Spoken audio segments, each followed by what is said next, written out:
Hello everyone, मैं आ गई हूँ आपके एक नए लेक्चर के साथ जो कि है क्लास 9 का साइंस का चैप्टर 1 जिसका नेम है मैटर इन अवर सराउंडिंग्स, हमारे आसपास के पदार्थ। हमारे साइंस में टोटल 5 चैप्टर है क्लास 9 की, जिसमें से जो आज हम चैप्टर 1 स्टडी कर रहे हैं केमिस्ट्री का ये पार्ट है। ओके, तो चलिए सबसे पहले हम डिस्कस करते हैं हमारे टाइटल पे कि मैटर क्या है। देखिए, पुराने जो फिलोसफर थे उन्होंने बताया कि जो पंच तत्व है वे ही क्या है, मैटर है। पंच तत्व कौन से? आकाश, वायु, जल, अग्नि, पृथ्वी। ये पंच तत्व क्या थे? पदार्थ थे। लेकिन अब जो नई डेफिनेशन आई, साइंटिस्ट ने बताया कि हम मैटर किसको कहेंगे? हम मैटर या पदार्थ उसको कहेंगे जो क्या करता हो, स्पेस को ऑक्यूपाई करता हो, मतलब जगह घेरता हो और जिसमें क्या हो, द्रव्यमान हो, मास हो, उसको हम क्या बोलेंगे? मैटर बोलेंगे। Anything that occupies space and has mass is called matter. Clear आपको? वह जो स्थान घेरती है और जिसमें द्रव्यमान होता है उसे हम क्या कहते हैं? पदार्थ कहते हैं। ये हमारी मैटर की डेफिनेशन हो गई। अब एग्जांपल क्या हो सकते हैं, क्या इसके उदाहरण हो सकते हैं? तो भाई हम भी क्या है, हम भी जगह घेरते हैं, हमारा भी क्या है, एक मास है, तो हम भी एग्जाम्पल हो गए। पेंसिल, रबड़ या जो भी आप यूज कर रहे हो वो सब क्या है, एक मैटर है। आई बात समझ में आपको? एक बात ध्यान रखिए, यहाँ पे हमने लिखा है मास। मास और वेट में डिफरेंस होता है। मास क्या होता है? मास होता है द्रव्यमान, जो कि हमेशा हर किसी का क्या रहता है, जो है वो फिक्स्ड रहेगा। चाहे आप पृथ्वी पे हैं, चाहे आप चंद्रमा पे हैं, मास आपका क्या रहेगा, फिक्स्ड रहेगा। चेंज क्या होता है? वेट चेंज होता है। यदि यहाँ पे आपका वेट कुछ है तो चंद्रमा पर जाकर, मून पर जाकर वो क्या हो जाएगा, चेंज हो जाएगा। आई बात समझ में? तो आई होप आपको मैटर और उसकी डेफिनेशन क्लियर होगी, है ना। चलिए अब हम बात करते हैं कि मैटर जो होता है वो किससे बना होता है? छोटे छोटे पार्टिकल से, टिनी पार्टिकल से मिलकर क्या बनते हैं? मैटर बनते हैं। और इन टिनी पार्टिकल्स को हम क्या बोलते हैं? एटम या परमाणु। क्या बोलेंगे हम इसको? परमाणु। इसके बारे में हम आने वाली क्लासेस में, आने वाले चैप्टर्स में डिस्कस करेंगे। अभी हम मैटर के बारे में ही पूरा डिस्कस करेंगे। ओके, तो ये टिनी टिनी पार्टिकल से मिलकर कौन बना होता है? मैटर बना होता है। और इनके भी क्या होते हैं? कुछ कैरेक्टरिस्टिक्स होते हैं जिनके बारे में हम अभी पढ़ते हैं। देखिए क्या कैरेक्टरिस्टिक्स होते हैं। They are continuously moving.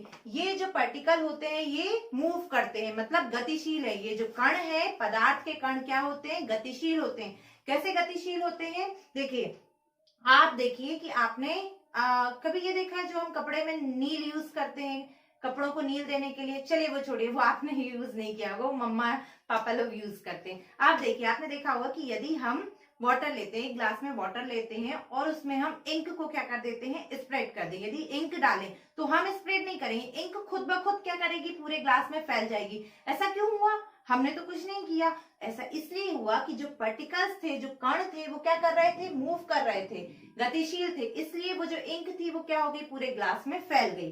तो फर्स्ट वाला पॉइंट आपको क्लियर होगा कि पदार्थ के कण गतिशील होते हैं, मतलब दे आर कंटिन्यूअसली मूविंग। ठीक है। Second, they having space between them.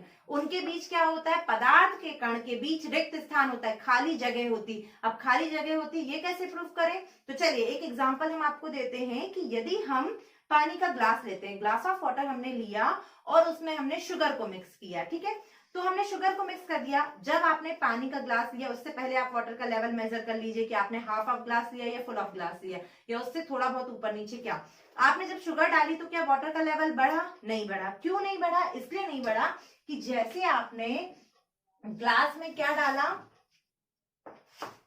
ये जैसे हमारा ग्लास है ना, इसमें वाटर था, है ना, इसमें जब आपने शुगर डाली तो जो पार्टिकल्स थे उनके बीच गैप था, तो वो जो शुगर के मॉलिक्यूल्स थे, पार्टिकल्स थे, उन्होंने क्या कर लिया? जगह ले ली और वो सेटल डाउन हो गए। आई बात समझ में? इसीलिए वाटर का लेवल इंक्रीज नहीं हुआ, बढ़ा नहीं। पानी का ग्लास उतना ही भरा था, शुगर को मिलाने से पहले भी और शुगर को मिलाने के बाद भी। आई बात समझ में? तो हमारा ये सेकंड पॉइंट क्लियर हो गया। They having space between them, मतलब उनमें क्या होता है? रिक्त स्थान होता है। किसमें? पदार्थ के कणों में। ठीक है। दे अट्रैक्ट ईच अदर, वो एक दूसरे को, कौन?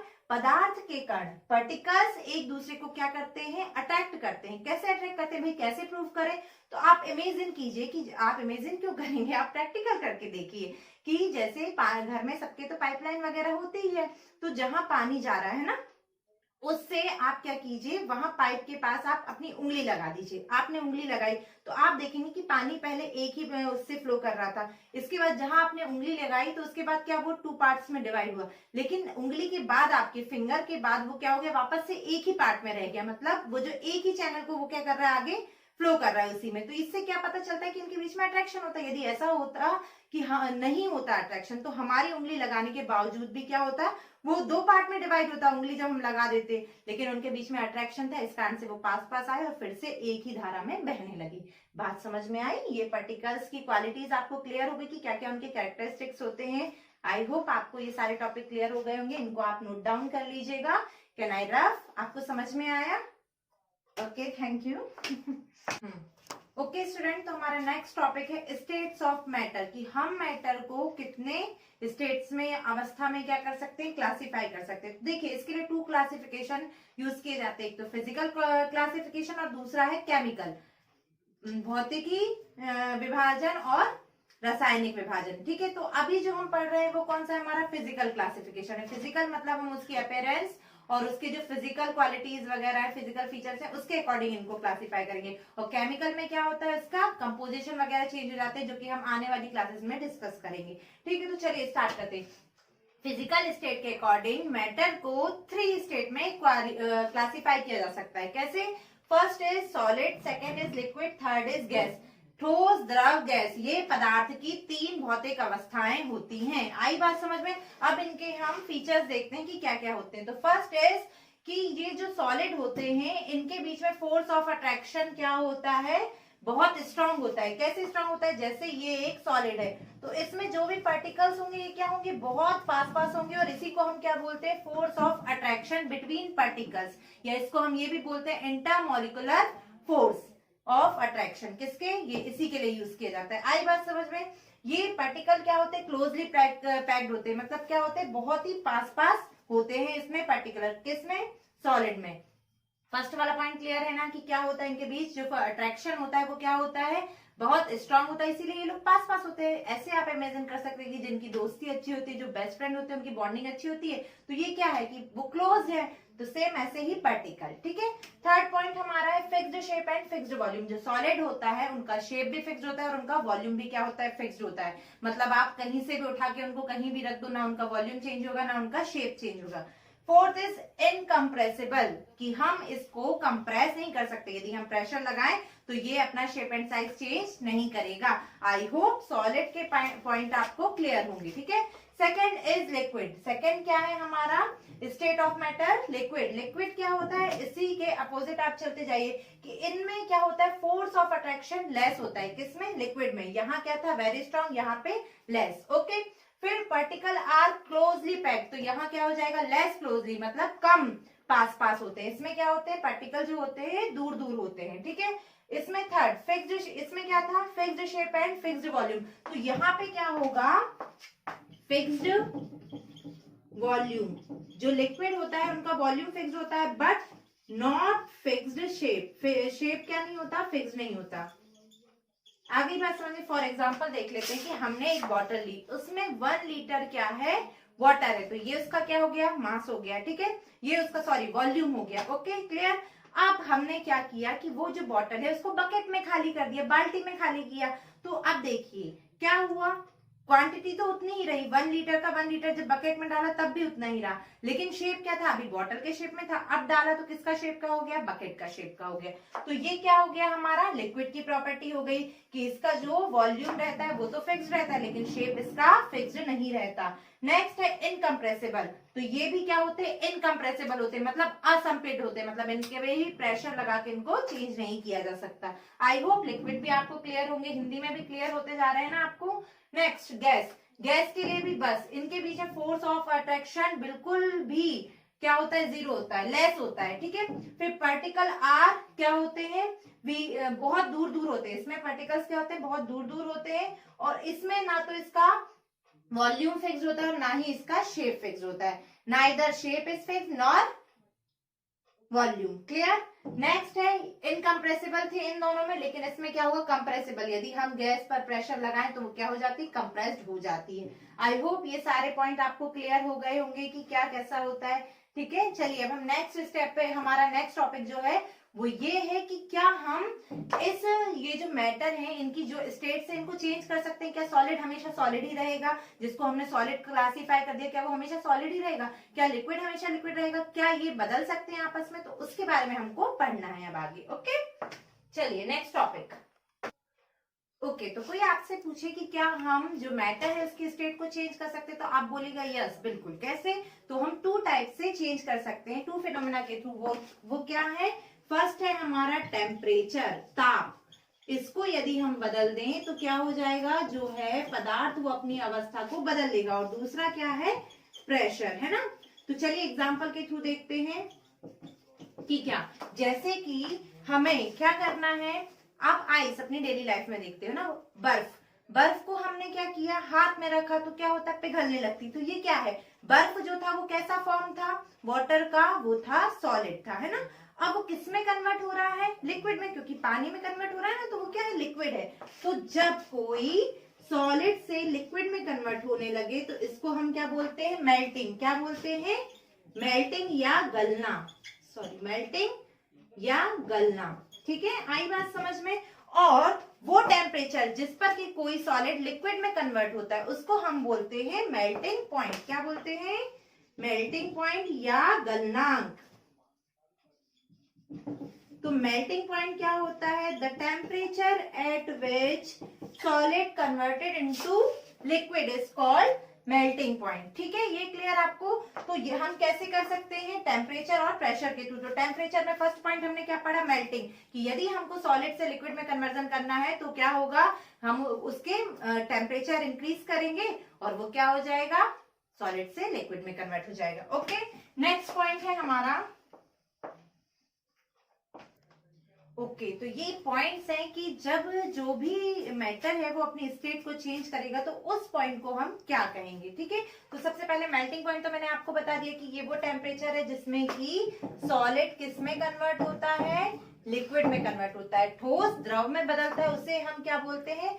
जिस ताप पर ठोस द्रव में परिवर्तित होता है उस ताप को हम क्या कहते हैं? गलनांक कहते हैं। The temperature at which solid turns into liquid is called melting point. ऐसे ही सारी डेफिनेशन आपको लिखते जानी है, बस कुछ पॉइंट चेंज करते। ओके, इसके बाद नेक्स्ट पॉइंट है हमारा बॉइलिंग पॉइंट। बॉइलिंग पॉइंट क्या है? ये वो टेम्परेचर है जिस पर कि कोई लिक्विड किसमें कन्वर्ट हो जाए? गैस। लिक्विड से किसमें? द्रव से गैस में परिवर्तित हो जाए तो उसको हम क्या बोलते हैं? उसका बॉइलिंग पॉइंट। ऐसा ताप जिस पर कि कोई पदार्थ लिक्विड से द्रव अवस्था से गैसीय अवस्था में परिवर्तित हो जाता है या वाष्प अवस्था में, उसको हम क्या कहते हैं? Boiling point of that substance. Okay, freezing point. Freezing point क्या है? जब कोई लिक्विड या कोई द्रव किसमें बदल जाए? सॉलिड में बदल जाए, ठोस में, तो वो उसका क्या कहला जाएगा? फ्रीजिंग पॉइंट कहला जाएगा। जमने लगेगा, है ना। तो देखिए, ये क्वथनांक जो वाटर का होता है वो कितना होता है? 100 डिग्री सेल्सियस। इस पर क्या होता है? पानी बॉयल होने लगता है, वाटर बॉयल होता है। ओके, नेक्स्ट है कंडेंसेशन। कंडेंसेशन टॉपिक है कंडेंसेशन। कंडेंसेशन क्या है? ये वो प्रोसेस है कि जिसमें जो गैस है वो किसमें टर्न्स हो जाए? लिक्विड में। और ये प्रोसेस कहाँ होती है? जब वाटर एवेपोरेट होके ऊपर जाता है और फिर इसका क्या होता है? वहां पे वो गैसियस फॉर्म में रहता है और उसके बाद जब वो लिक्विड में टर्न होता है तभी तो बारिश होती है। तो ये कंडेंसेशन कहलाता है। ठीक है, और नेक्स्ट है सब्लिमेशन। सब्लिमेशन या ऊर्ध्वपातन, इसको जिसमें कि कोई सॉलिड लिक्विड में कन्वर्ट हुए बिना किसमें डायरेक्ट कन्वर्ट हो जाए? गैस में, जो कि कपूर के साथ होता है। आपने एग्जांपल देखा होगा अपने डेली लाइफ में कि कपूर को यदि हम रख देते तो आप कुछ टाइम बाद देखो कि ये इतना सा कपूर हमने रख दिया तो वो गायब। तो वो किसमें कन्वर्ट हो गया? सॉलिड से डायरेक्ट कहाँ चला गया? गैस स्टेट में चला गया। ओके, आई होप ये सारे पॉइंट आपको क्लियर होंगे। ये किससे रिलेटेड थे? कि किसी भी जब हमको मैटर की स्टेट को चेंज करना होता है तो उसमें टेम्परेचर का क्या रोल होता है। तो आई होप ये सारे पॉइंट आपको क्लियर है। Okay, can I rough? Okay, तो मैंने अभी जो आपको बताया फर्स्ट टॉपिक की टेम्परेचर का क्या इफेक्ट था और नेक्स्ट हमारा सेकंड टॉपिक क्या था कि प्रेशर का। तो प्रेशर को इंक्रीज डिक्रीज करके भी क्या किया जाता है? मैटर की स्टेट को या पदार्थ की अवस्था को बदला जा सकता है। कैसे बदला जा सकता है? जो भी गैस रहती है यदि हम उन पर हाई प्रेशर अप्लाई करें तो किसमें कन्वर्ट हो जाती है? लिक्विड में कन्वर्ट हो जाती है। गैस जो है उन पर हाई प्रेशर अप्लाई किया जाए तो किस में कन्वर्ट हो जाती है? लिक्विड में कन्वर्ट हो जाती है। फॉर एग्जांपल हम अपनी डेली लाइफ में अपने घर में एलपीजी सिलेंडर को डेली देखते हैं, क्या होता है उसमें? उसमें कौन सी गैस रहती है? एलपीजी मतलब लिक्विफाइड पेट्रोलियम गैस। उसमें क्या किया जाता है? एलपीजी को कंप्रेस्ड कर कर हाई प्रेशर पर कंप्रेस करके फिल किया जाता है, जिससे कि क्या होता है? उसका वॉल्यूम इंक्रीज हो जाता है और फिर उसकी सप्लाई हमारे घरों तक हो जाती है ना। और जब हम उसके रेगुलेटर को ऑन करते हैं तो प्रेशर क्या होता है? डिक्रीज होता है और बर्नर के फिर पाइप के थ्रू बर्नर तक हमारी क्या हो जाती है? एलपीजी की सप्लाई हो जाती है। तो बात समझ में आई कि जब हमने प्रेशर इंक्रीज किया तो जो गैस थी वो किसमें कन्वर्ट हो गई थी? किसमें कन्वर्ट हो गई थी? लिक्विड में। और जब प्रेशर को डिक्रीज किया तो वो वापस किसमें कन्वर्ट हो गई? गैसियस फॉर्म में। तो प्रेशर को इंक्रीज डिक्रीज करके भी हम स्टेट को क्या कर सकते हैं? चेंज कर सकते हैं। सेकेंड एग्जांपल है सीएनजी, कंप्रेस्ड नेचुरल गैस। उसको सिलेंडर में फिल करने के लिए उसको क्या किया जाता है? हाई प्रेशर पर सिलेंडर में फिल किया जाता है, जिससे कि वो लिक्विड में कन्वर्ट हो जाती है। आई होप ये सब आपको क्लियर होंगे। एक और है कि जो ठोस CO2 या solid carbon dioxide, solid CO2, ये सॉलिड कार्बन डाइऑक्साइड, इसको क्या बोला जाता है? ड्राई आइस भी बोला जाता है, क्योंकि जब इसको कंप्रेस किया जाता है तो ये सॉलिड में कन्वर्ट होती है और इसके बाद फिर डायरेक्ट किस में कन्वर्ट होती है?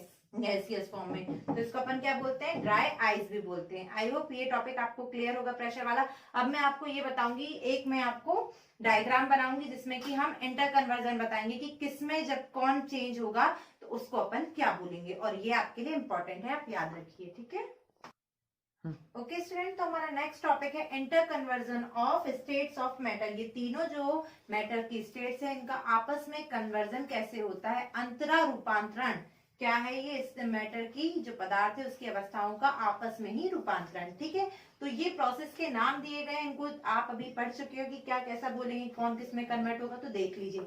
सबसे पहले हम बात करते हैं सॉलिड। सॉलिड यदि लिक्विड में कन्वर्ट हो रहा है ना, तो उसको अपन, उस प्रोसेस को अपन क्या बोल देंगे? फ्यूजन या संगलन बोल देंगे। ये क्लियर? बच्चा देखो, एरो का ध्यान आपको अच्छे से रखना है। सॉलिड कहाँ जा रहा है, किसमें कन्वर्ट हो रहा है? लिक्विड में हो रहा है, तो इसको अपन क्या बोलेंगे? फ्यूजन बोलेंगे। ठीक है, यदि लिक्विड सॉलिड में कन्वर्ट हो रहा है, लिक्विड किसमें कन्वर्ट हो रहा है? सॉलिड में कन्वर्ट हो रहा है, तो इसको हम क्या बोलेंगे? सॉलिडिफिकेशन बोलेंगे। क्लियर? सेकेंड, लिक्विड से आते हैं। लिक्विड, यदि लिक्विड गैस में कन्वर्ट हो रहा है तो इस प्रोसेस को हम क्या बोलेंगे? इवोपरेशन। यहां ध्यान दीजिए कि इवोपरेशन जो है वो कैसी प्रोसेस है? सरफेस पे होने वाली प्रोसेस है। ऐसी प्रोसेस जो कि कहां पे होती है? सरफेस पे होती है, और जिसमें लिक्विड किस में कन्वर्ट होने लगता है?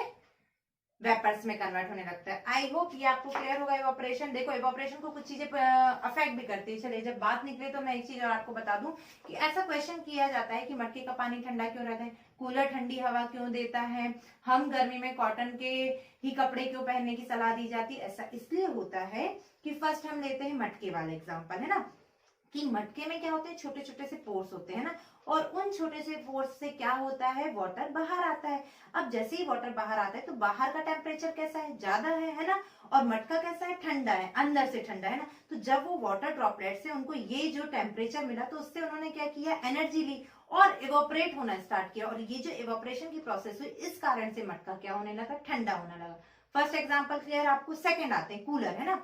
कूलर ठंडी हवा क्यों देता है? देखिए कूलर ठंडी हवा इसलिए देता है, इमेजिन कीजिए ये कूलर है ना, पीछे, कूलर के पीछे से, है ना, और ये कूलर है और यहाँ वाटर फिल है ना, पानी लगा रहता है। अब क्या होता है कि बाहर का टेम्परेचर क्या है? ज्यादा है ना। ऐसे इमेजिन कीजिए कि जैसे ये कूलर है ना, और ये फैन उसके सामने से चल रहा है, और पीछे भी वो खस वगैरह लगी रहती है और पीछे से हवा आती रहती है ना। तो बाहर का टेम्परेचर कैसा है? ज्यादा है, लेकिन कूलर के अंदर का कम है। अब जो वाटर ड्रॉपलेट्स हैं वो क्या करेंगी? इस टेम्परेचर से एनर्जी को गेन करेंगी और इवोपरेट होना स्टार्ट करेंगी। वहां से एयर पास आउट होगी और उस एयर को क्या मिलेगी? ठंडक मिलेगी, और फिर हमको कूलर क्या देगा? ठंडी ठंडी हवा देगा। Okay clear. थर्ड है कि गर्मियों के टाइम पे कॉटन या सूती वस्त्र पहनने की सलाह क्यों दी जाती? इसलिए दी जाती। कॉटन का कपड़ा तो आप सभी ने देखा है कैसा पोरस टाइप का होता है ना, छिद्र छिद्र भी दिखते हैं, अच्छा होता है, मतलब, है ना। जब हम उसको गर्मी में पहनते तो हमको क्या होता है? पसीना आता है। जो भी पसीना आता है तो वो कॉटन का कपड़ा क्या कर सकता है? उसको सोख सकता है, एब्जॉर्ब कर सकता है। जब वो सोख लेगा तो फिर क्या होगा? उस पसीने का इवोपरेशन होना स्टार्ट हो जाएगा। और आपने देखा भी होगा कि जब हमको पसीना आता है कॉटन के कपड़े में ही नहीं, हमको नॉर्मली भी पसीना आता है और हमको जैसी ठंडी हवा लगती है तो ऐसा लगता है आ हा ऐसी की हवा मिल गई। तो ऐसा क्यों होता है? इस इवापोरेशन की प्रोसेस के कारण होता है। आई होप ये सारी चीजें आपको क्लियर हो गई होंगी। ठीक है, नेक्स्ट आते हैं कि जब गैस किसमें कन्वर्ट हो, सॉलिड में कन्वर्ट हो, तो उसको अपन क्या बोलेंगे? डिपोजिशन बोलेंगे, निक्षेपण बोलेंगे। और जब सॉलिड किसमें कन्वर्ट हो, गैस में कन्वर्ट हो जाए डायरेक्ट, तो उसको अपन क्या बोलेंगे? ऊर्ध्वपातन या सब्लिमेशन, जो कि कपूर के एग्जांपल के थ्रू मैंने आपको बताया होगा। आई होप आपको ये क्लियर होगा। सेकंड देखो, एक टॉपिक और मैं बताना चाहती हूँ आपको, डिफ्यूजन या विसरण, जो कि गैसों में ये क्वालिटी होती है, गुण होता है उनका कि उनमें कौन सा गुण होता है? डिफ्यूजन का गुण होता है। कैसे?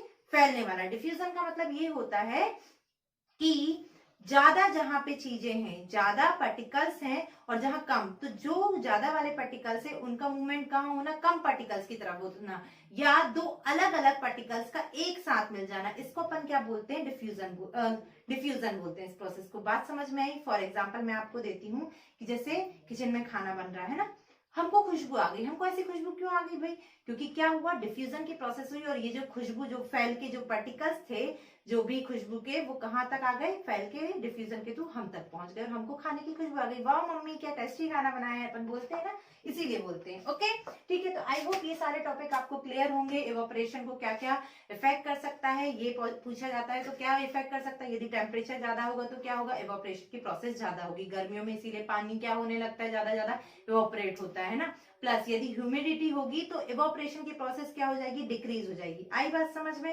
है ना। थर्ड इज विंड या वायु, है ना।